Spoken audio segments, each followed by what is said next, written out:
So good morning, world. It's Wednesday. I'm Jupiter Slut. That's Shameless, Luminous, Untamed Truth. And this is Janet Trevino. We are here today to talk about boundaries for women. I'm going to introduce the concept of what we're talking about, myself and Janet, in this first video. So for myself, I decided that 2019 is going to be where I take the boundaries skills that I've been learning in the last few years and get really, really good at them. And it's no joke when they say, teach what you need to know. So I'm going to be here sharing what I know and learning it at that deeper level. So for myself, last week when I showed this to you, it was just a gray smattering of ideas, but now I've got a fancy official list of my personal boundaries. And we're going to hear a bit about Janet's boundaries and hopefully in questions and comments hear about yours. Every single week, we're going to be talking about your wants are sacred. For me, that's been really important to know what it is that I'm protecting with my boundaries. And then we're going to cycle through the other 4 each week. So this time since our second week of the month, we're going to be on your no is sacred, which so many people feel like no is such a bad word. So that's what we're going to be talking about today. Because we have 12 months in a year, we decided that we're going to do a different theme each month according to the zodiac. So this is the first month of the year, January, first house. We will be discussing self, body, and identity. Next month will be environment, income, and self-esteem. So we'll be kind of talking about boundaries in different areas of our lives and different kinds of boundaries, and just opening this up to be something that supports women in general and as many women as we can support with this. So I am Jupiter's Slut. I teach workshops on women's worth. I'm an expert in female entitlement and the author of Masturbation Monday, a shameless experiment in self-love. And I am super, super pleased to have Janet here with us today. She is an amazing woman hailing from Texas. And please tell us more about you, Janet. There's so much juiciness. I don't know which direction you want me to go because I have different hats that I wear. So when you think about boundaries, what parts of your work life do you most, where have you in your work life learned the most about boundaries?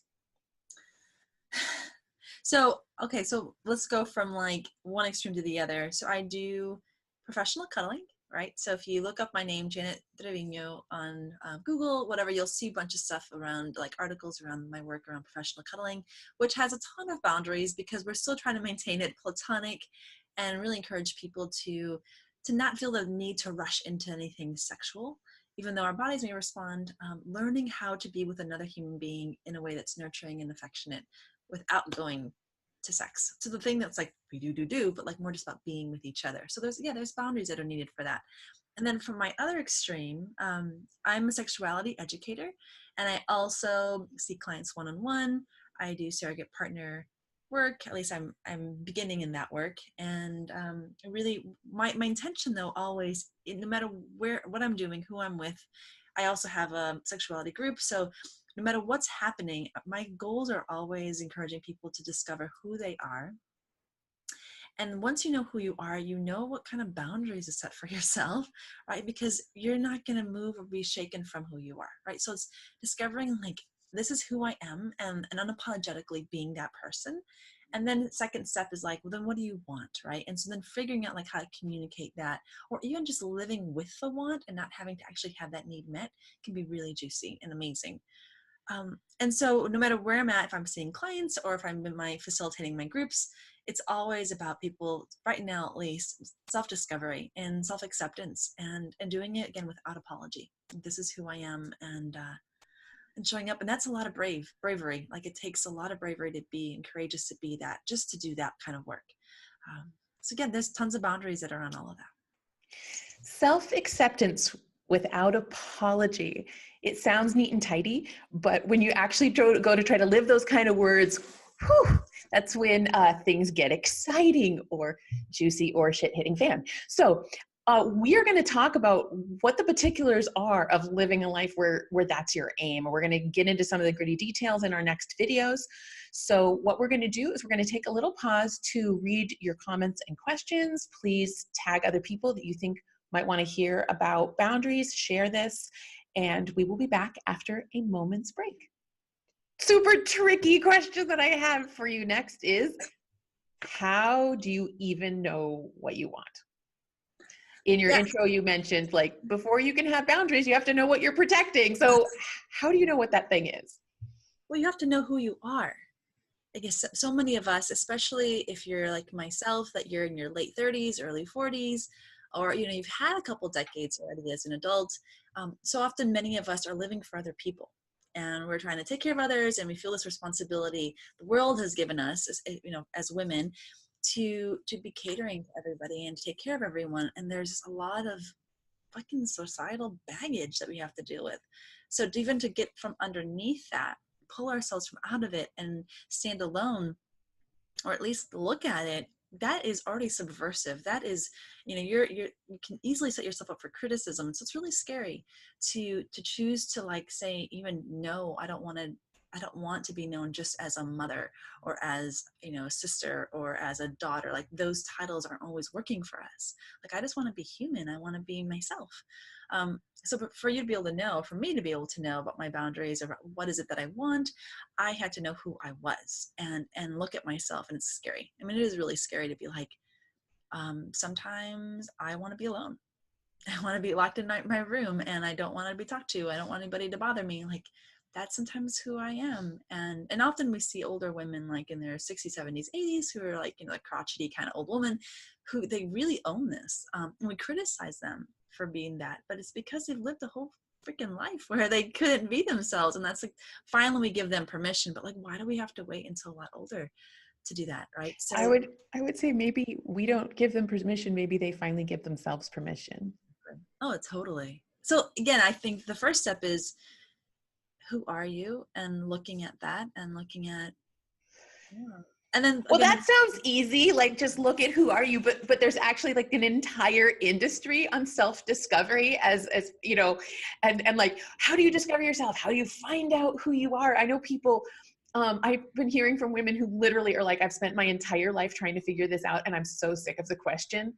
So for you in your own life, I have an answer for me, but for you in your own life, how did you go about, or how do you continue to go about knowing who you are and what you want?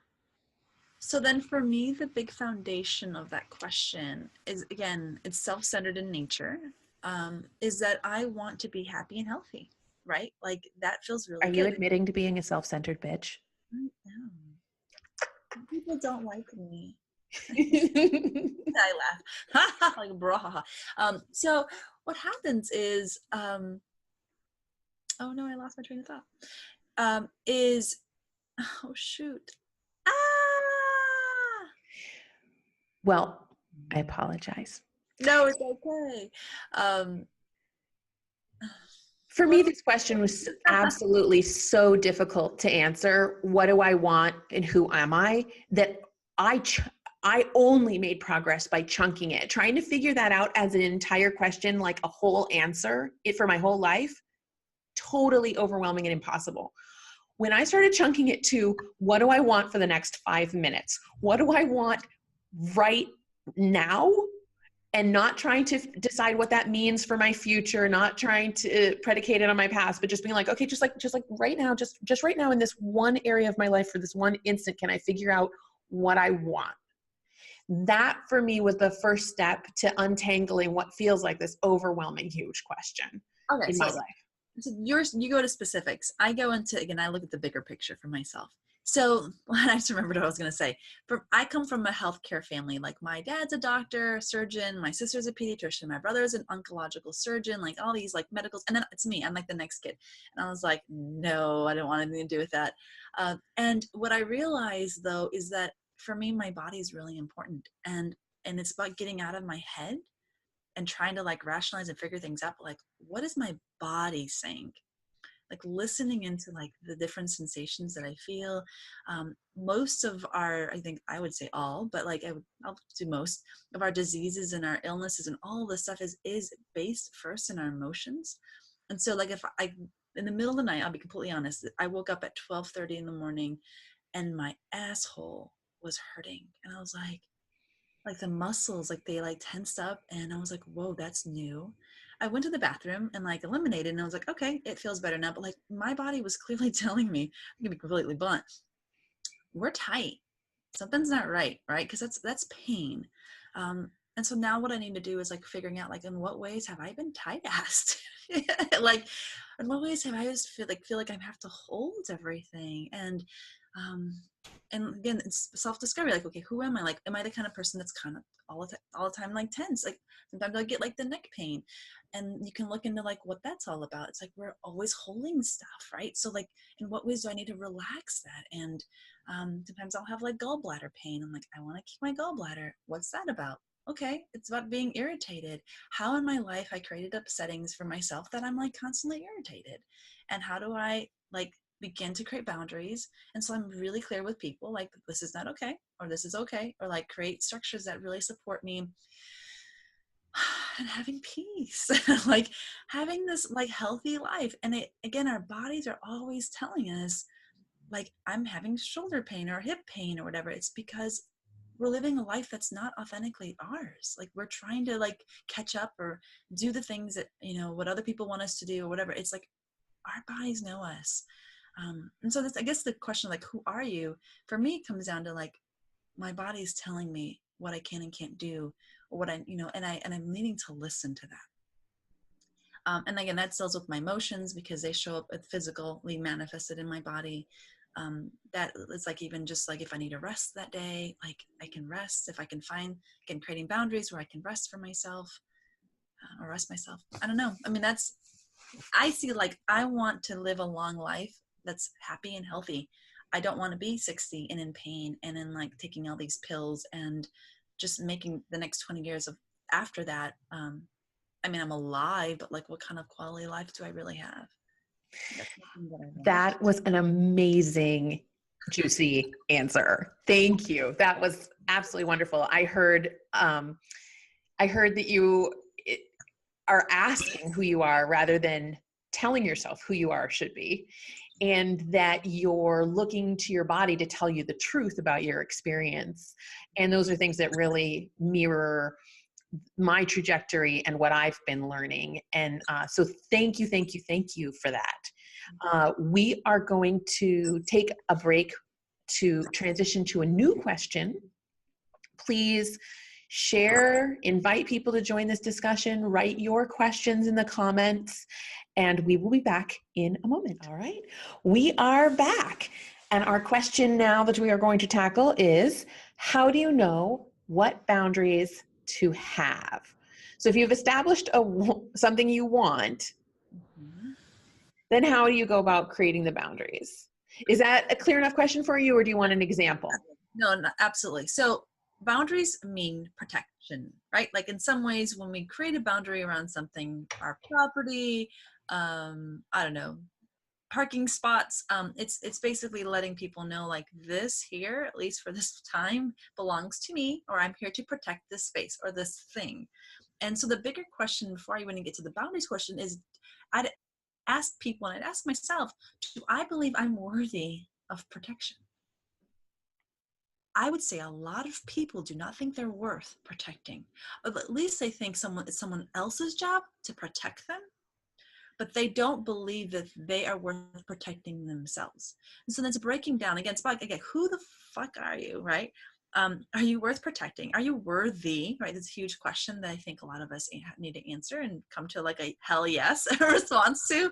Are the things about you worth protecting? Are the parts of you that show you when you shine and when you're happy and when you, when you're truly in your essence in the world, like, is that worth protecting? And again, if we haven't figured out, like, you know, kind of like the things that you're protecting, you need to first figure out what you're protecting yourself, and that you are valuable and worth it second. And then once you're like, the question is like, how do we do the boundaries, right? that the question? Is that the question? Because I could. How do you know what boundaries to have? So then at that point, I in an ideal world, we would have boundaries before they're violated. It's another thing. So often we create boundaries after the fact. And again, unfortunately, that's when trauma happens. Like really terrible things can happen because we haven't had boundaries. And so if you're thinking about like, first, this is me. I feel really happy and good in this, whatever it is about me. And I would ask myself, all right, so how do I maintain this life? How do I maintain these things? And then figuring out like, these are the things that I need to be able to maintain my joy or to maintain my happiness that I already believe is worth, like, I already believe that it's okay to have, right? And so again, it comes down to this unapologetic way of like, it's my right to be happy. It's my right to be joyous. It's my right to show up in the world. It's my right to take up space. It's my right. Like these are the things that I have a right to do and have. So then the next thing is like, okay, so then how do I maintain that for myself? No one's going to do it for me, right? What kind of relationships encourage me to grow this way or to be this way? And the people that don't, get rid of them. Eek. But what if they're family? What if it's my adult child?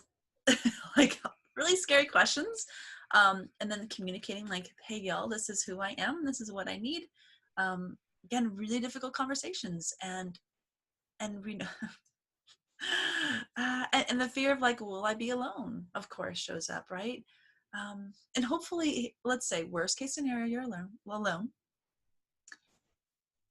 And worst case, I mean, like you're not going to be alone, but let's just say like the fear, right? Like let's own it. Are you okay being with yourself? Anyway, so I don't know if I answered your question because I feel like there's so much more to like unpack before that. But then it's okay. I have a right to be me and take care of me. And this is what it looks like. And letting people know like, this is what I need to live this life that makes me feel like I want to be here.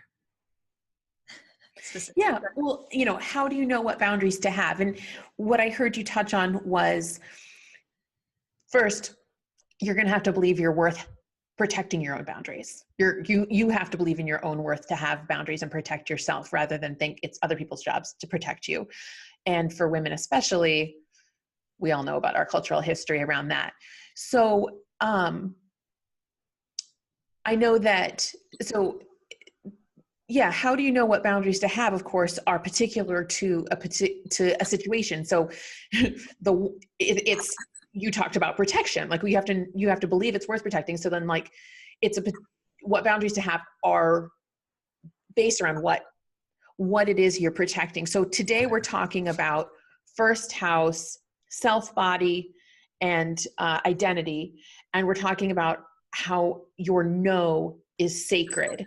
So maybe it would be good to do for you. What's a specific example in your life of a no around either self, body, or identity that you knew that you needed to have? Oftentimes if I'm with a group of people and somebody makes a request like, hey, can someone get me a glass of water? I don't know. Or like something like there is this, I'm a woman, I'm a mother, I take care of people. Like if there's a request put on the table of like serving or taking care of somebody, it's expected. I mean, I feel the pressure, even if it's not real. Like I feel like, okay, I can do that. Why not? Why wouldn't I do that? Like, and so, naturally like, well, I'll go do the thing. And and but I don't want to do it. I don't want to. And so there's an awkward pause when, like, let's say someone makes a request, maybe at work or, at home or with friends at a party, and like everyone's in there like, I don't want to do it. It's interesting to watch like who eventually feels the guilt or feels pulled into like, I'll just do it because we're uncomfortable with the awkward. We're uncomfortable with the no, right? Like, and really, I've been really exploring enabling in my life and how often to avoid discomfort, to avoid conflict, to avoid or even to ensure people that like me and to ensure all these things, I will do things that go against who I am, um, to maintain relationships when actually that person could have done it themselves, right? Like, Yeah, and I think um, what I'm hitting on from what you said was that for me to be able to start to be able to feel okay saying no, I had to become someone who believed it was okay to say no, that I wasn't hurting other people or betraying other people or being selfish and bad. And oddly enough, my experience in kink and sexuality really helped me with that, because every want I ever thought was bad, or everything about me that I ever thought was bad or undesirable, turned out to be someone else's kink. And it started me to, like, in economics, maybe we think, there's a marketplace, and for everybody's this want, there's that want, and everything kind of can work together. Well, that felt fine theoretically, but when I started being like, wow, for literally everything I thought I despised about myself, there's someone else who, for them, it's a strong desire, right? So I've started to believe that when I say no, it doesn't mean that that need in the world or that thing isn't being taken care of. It's not being taken care of by me. And when I'm saying no, I'm saying yes to the thing that is most life-giving to me and leaving that for someone else who is really passionate about it. And if nobody's passionate about it, for crying out loud, we can invent a robot at this point, right? Then it's time to move into technology and some other problem solving. So I personally, with the okay, if you're in a group of people and I feel obliged to say yes, I also, I related to everything you said there. And one of the things that I'm doing is, rather than making it about me, I've made a pact with my body. I ask my body, because sometimes I have, all those voices in my head about should get in the way of me. I might actually want to, but then doubt, oh, am I just being a placating woman, right? So I get out of the doubting and the second guessing by just asking my body. And I've made a pact that I will respect what my body says. So sometimes I still end up getting the glass of water, but it's because I've asked, is this a true desire or is this a social obligation? Am I caretaking, or am I being compassionate in a healthy way? And I literally, because of the mental disclarity, couldn't tell the difference for a long time until I started getting a deeper body wisdom. I made a huge decision last week where I knew I needed to say no to something. And I tell you, I cried and cried, and it would have seemed that it was going contrary to what I wanted, because I cried so much about it, but it actually was me. It was scary. Um, it's still hard. Like, it doesn't mean it's going to be like, I'm a yes to this and it's going to be easy and it's going to be like, wow, I am very clear. Like, I can be a yes to something or be a no, whatever it is, and still have a lot of emotion and trigger and like, is this still okay? And like, I know I need to move forward. It's still really scary. I'm so glad to hear you say that, because I don't think I've ever heard someone else say that. And I'm glad I'm not alone in being the only one who has literally wept at saying yes to myself, because it is so scary to say no to others. So with that, we are going to move on to another question. Thank you for those fabulous, wise words. And for the audience, please type us your questions, share this, repost it, and we will be back in a moment.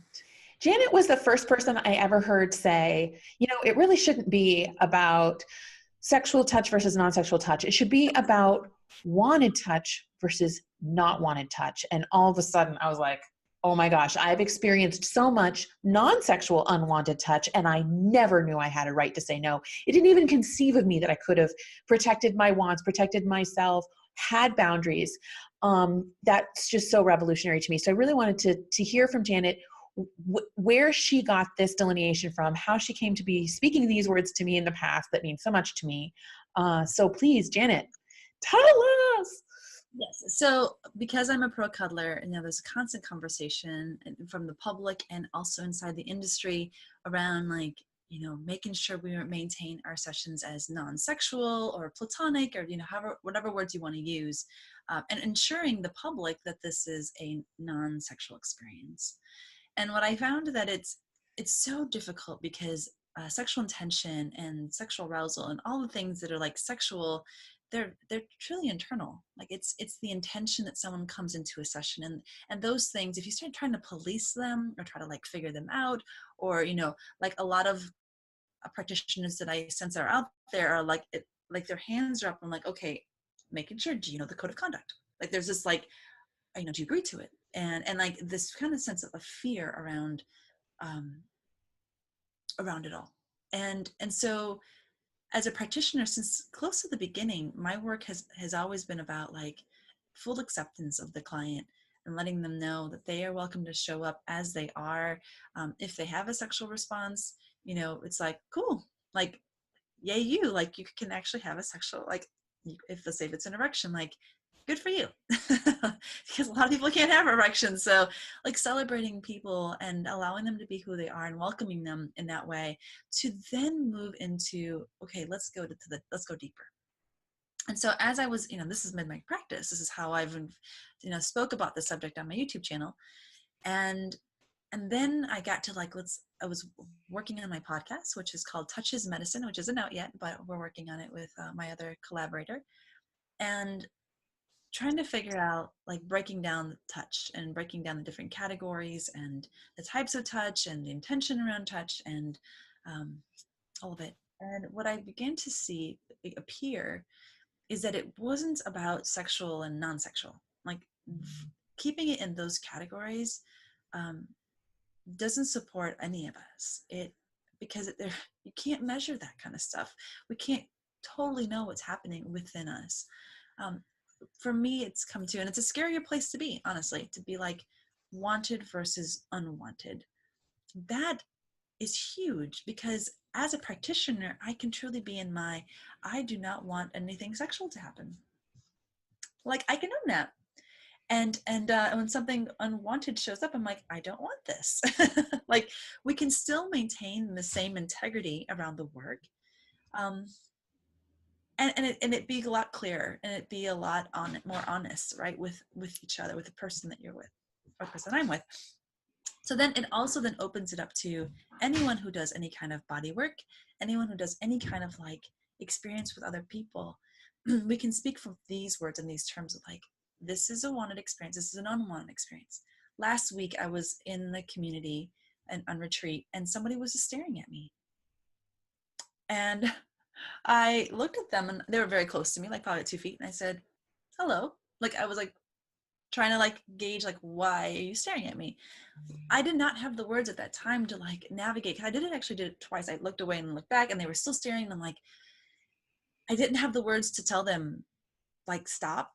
Because I felt like there was a lot of feelings and I was uncomfortable and I didn't know how to navigate that. But then later the words came to me like, this is an unwanted experience. Like this is not mutually wanted, not mutually desired, not mutually beneficial. And I can now I have words where I can look at something and go, this is not mutually desirable. Like, thank you. Like my want count. That is such an incredibly, like you said earlier in our conversation, for a woman, that is radical. Yeah. And I can say when something feels unwanted, I mean, it seems like such a, like, I think all of us know what that means. If like someone tries to give me a piece of cake and I'm full, or I don't want cake, maybe I want chips or something because I want something salty, like I'm not going to eat a piece of cake. Like the consent tea thing, like that's not wanted. I don't want cake. I don't think we have a problem turning down food that we don't want to eat. Or like, let's say I don't eat this specific type of, I don't drink milk because I'm lactose intolerant. I'm not going to drink the milk. Like, I think we have no trouble navigating our wants and, knowing when things are unwanted. It's when it comes to relationships, when things are, it's more difficult, right? Because there's so much more at stake. We fear, right? We're afraid of being alone. We're afraid of not making money because it's at work. We're afraid of whatever, like the scarcity, the loss. Well, for 1 year, I was a platonic touch professional or cuddlist as well. And what I found is that the people who were breaking my boundaries were the ones who would deny that they were breaking my boundaries. So I was safest only with the people who would admit to the difference. And those who wouldn't were the people who I most needed to stay away from. So for the people who were breaking my boundaries, I'd end up in a argument over whether something was sexual or not sexual. And they'd be breaking my boundaries while denying that what they were doing was sexual and denying that my boundaries were being broken. And then I was kind of defenseless while I was trying to make a boundary. I was not succeeding because I didn't have really good tools and I wasn't used to defending my wants or protecting myself. So one of the things that for me was so exciting about hearing versus unwanted or wanted touches, you can be like, this touch is unwanted and that does not need to be justified or explained. Boom. All of a sudden, the person who is perpetrating a breaking of my boundaries has no power to undermine or tell me that I'm, it's just like, you can't tell me what I want or don't want. You can deny whether, okay, well, is this categorically, is this sexual or not? And then also, there's so many times when we tell people like, when you give like a hug that maybe you don't want to give or whatever, for me, unwanted versus wanted started to give me permission to in my platonic sphere start saying when I didn't want things, and that is something I had never even conceived of giving myself permission for. So thank you for spreading that idea to me and hopefully now like throughout the world, because that's really empowering. Thank you. So I want to say one last thing. I know we're time's up. Oh no. I lost it again. It's all right. Well, I will make my own video and I'll definitely flesh this out more because I haven't had a chance to speak about this because I've been trying to figure out, all of it. And so anyway, thank you. Thank you for the opportunity. Well, that's the exciting thing is that one of the things I really admire about you, Janet, is that you're willing to share things as you're working through them. You're willing to talk about things that aren't perfect, aren't done, aren't solved, but are in process, and exemplify the fact that it's never all solved. It's never all known. We're all constantly discovering our next step. And by being willing to talk before it feels concluded or finished, you're modeling that. And I really appreciate that. And now I remember what I was going to say. So you were talking about clients. If clients can be honest about what they want, and let's say they want a sexual experience, that's fine. No fear, no trouble. You want a sexual experience? Great. I don't provide one. Like, great. Like getting people to get really honest around like, this is what you want. Awesome. Thank you. And that's not what I do. If that's not what you do, of course. Yeah, and that's just it. I think that once you've given yourself permission to be taking care of your wants instead of other people's wants no longer pose a threat. So we're able to be a lot more with each other and a lot more honest and a lot more present for each other when we have good boundaries. Sounds so simple, and yet we both have had experiences weeping over them, right? I'm so glad you shared that. So we're going to take a quick break and we're going to come back with one more question, and then we're going to come back and so we're going to do 2 more little videos because we're making as many videos as we can between 9 and 10. And so tag your friends, share these videos out, type us a question, and we will be right back. When did you consciously start having and setting boundaries in your life as a woman? Like, when did you consciously start cultivating boundaries for yourself? It's kind of a sad story. As a child, I didn't have many friends, if any at all. I don't remember having any kind of close friend. My parents were really busy, so I come from an immigrant family, and my mother, I was brought here from Mexico when I was an infant, and so I quickly learned English and I didn't really keep up with the Spanish. I just, for whatever reason, I didn't gravitate toward the language. So because of school. And so my mother didn't speak English. And so we didn't have a relationship. She had to take English classes to actually communicate with me. And my dad was a surgeon, or at least finishing residency. And then we moved out and he was a rural doctor. So he was the only doctor in a small town of about 5,000 people. And I didn't see much of him. So it's pretty much on my own. And I had 2 older siblings that were old enough that I was too little and for them. And then I had a little brother who was just, I don't know, little brothers, come on. There's nothing there. So I created my own world and fantasy and found pen pals and like wrote people all over the world and just did this. I was on my own. I had to figure things out, and I did. And I think at that point I knew I needed to create the life that was going to be good for me. And I did. I mean, little ways like have a stamp collection. I never knew I had a stamp collection. And then I protected my stamps, and that was a thing that I cherished. I began to cherish these little things in my life that I had created, that came from me. Um, things that I birthed, and they are of value to me. And there was nobody with me to do that for me. And because I'm the third kid of four, I didn't go out asking for help. I don't know. I just didn't feel the confidence to like seek my parents and be like, "Hey, can you do this for me? Can you help me for this?" It was up to me, and that may be what's made it a little bit easier for me to be about myself and like fuck the world, because no one was gonna look out for me. Your story really hit home for me in illuminating to myself why it's been so hard for me to have boundaries. If I had had a stamp collection as a child and I went to protect it, I would have felt really guilty for being so materialistic. I had both kind of like anti-capitalism and Christianity, so both kind of from different realms, whether it was hippies or Christians, telling me that if I cared about what I had, I was selfish and materialistic. So even if I did create or tried to protect something of mine, I would have felt like I was in the wrong to do it, wrong to care in the first place, wrong to protect it from someone else or something else. So I think that's a big part of why I struggled to find the right to have boundaries in my life at all eventually. So I remember clearly in third grade, my sister, who's 6 years older than me, would put her, ninth grade, like high school, right? She asked me, "Hey, Janet, can I use your camera?"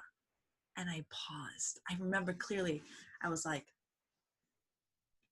because processing, did I want her to use my camera? This is digital cameras, right? Like you have to buy the film and everything. Um, and because I paused, and when she goes, "You're so selfish," just because I paused and I checked it in, because she's a slob, right? She doesn't take care of her things. Was I gonna get my camera back? I'm trying to figure out, is this a smart decision? And I remember feeling, oh my gosh, I am so selfish. And that took some time to recover from this belief, I am really selfish and I shouldn't be this way. But at the same time, I was like, wait, I have a no to, I need to trust. And I want to create, negotiate, okay, how am I going to ensure I'm going to get my camera back? When am I going to get it back? Are you going to take care of it? If something happens to it, are you going to get me a new one? Because as a third grader, these things were important. I took care of my things. There are so many. I have a laundry list of things, resentments that I held from, because when I had bought myself things, driven long ways, saved up, and then lent it to someone who didn't care about it, broke it, ruined it, never returned it. And I've always had this laundry list of pains and resentments that I couldn't let go of. And then guess what I did? I blamed myself more for not being able to let go of those resentments, not being able to forgive, for being someone who holds grudges, right? And all of this is just like self-abuse, self-abuse, self-abuse. But if I saw my wants as sacred in the first place, I wanted that, I worked hard for it, I have a right to it without guilt or apology, whether or not I want to lend you my camera or not, it doesn't need justification or explanation. And that certainly isn't permission that I grew up with. So thank you for sharing that story. That was lovely. It's 10 o'clock. So we have made awesome progress in this first hour. Thank you for being my first guest. And I'm looking forward to having you back as we talk about boundaries in different areas of our lives over the year. How can people find you, and what kind of work are you putting out into the world right now that people might want to hear about? All right, so for local folks here in Texas or in South Texas, I have a sexuality group. It's called San Antonio Embracing Sexuality. We have events, meetups. I really want to continue discussing, it's about life, right? Life and sexuality, which includes all of it: sensuality, intimacy, relationships, how we feel about our bodies, all of that. It's not just about sex, right? It's a big part of that work, and doing that in community so that we can support each other. And then, of course, I'm a professional cuddler. So those of you who are interested in one-on-one sessions, we're able to experience unconditional acceptance and love and affection and nurture and touch. That's for that. And then for those of you who just trying to process life and figure things out, I do life coaching. I'm happy to do them over online like this, like Zoom. And then lastly, I'm working as a surrogate partner. We're looking for people that really want to get serious about their intimacy issues, maybe some sexuality, trauma stuff, and we work with a talk therapist. I do, as a team, we work on these issues together. And what's your website? So janettrevino.com. You can fill out a request form, which I think includes all of these options, even though my website is geared towards professional cuddling. There's a request form for anything else. Awesome. And I am Jupiter's Slut, Shameless, Luminous, Untamed Truth. And I am helping people tap into their own untamed truth with one-on-one workshops on body wisdom and learning how to be in touch with your body and how to respect it and how to just create a really trusting, grounded, unconditional acceptance relationship with yourself. And also a Women's Worth workshop coming out in February. So stay tuned for that. And we will be here. Yeah. Go to Jupiter Slut's YouTube channel, which is called Jupiter's Fire, which is really, really good. Some great content there. And you come to my YouTube channel, Janet Trevino. You should find it too. And subscribe to our YouTube and watch our videos.